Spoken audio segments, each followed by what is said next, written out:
Masjid bukan hanya tempat beribadah, tetapi juga pusat pemberdayaan umat. Salah satu buktinya dapat dilihat di Masjid Istiqomah, Desa Landu, Pemukiman Imam Balai, Kecamatan Rantau, Kabupaten Aceh Tamiang.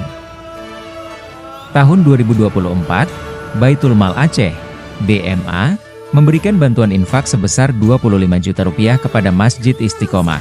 Dana ini dimanfaatkan untuk mengembangkan usaha produktif berupa penyewaan aula, penambahan kapasitas listrik dan pembuatan kanopi. Program ini merupakan bagian dari pengembangan usaha masjid yang diinisiasi oleh BMA. Tujuannya adalah memberdayakan masyarakat melalui masjid sebagai pusat kegiatan ekonomi. Alhamdulillah, masjid kami mendapatkan bantuan program Baitul Mal Aceh, yaitu berbentuk program usaha masjid tahun 2024, yang alhamdulillah bantuan tersebut kami terima sebanyak Rp25 juta, yang itu kami pergunakan untuk mengembangkan fasilitas aula Masjid Istiqomah, yaitu berbentuk seperti menambah rekening listrik, tenaga listrik, membuat podium dan sebagainya. Alhamdulillah, masyarakat di Aceh Tamiang, khususnya Masjid Istiqomah, sangat terbantu dengan program bantuan Baitul Mal ini.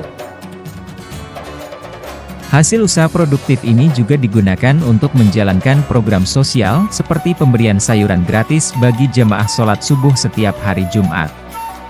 Langkah sederhana ini tidak hanya membantu kebutuhan masyarakat, tetapi juga menjadi cara untuk mengajak warga lebih memakmurkan masjid.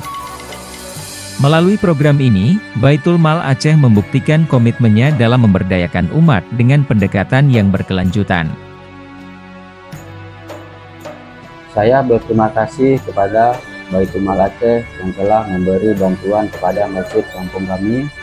Alhamdulillah, dengan bantuan tersebut, aula Masjid Istiqomah dapat menjadi lebih baik. Dan kami ucapkan terima kasih kepada yang telah menginfakkan, menyisihkan sebagian hartanya di jalan Allah Subhanahu wa Ta'ala. Semoga apa-apa yang telah saudara-saudara kaum muslimin lakukan ini, Allah Subhanahu wa Ta'ala ganjar dengan pahala yang istimewa di sisi Allah Subhanahu wa Ta'ala. Syukran. Assalamualaikum warahmatullahi wabarakatuh.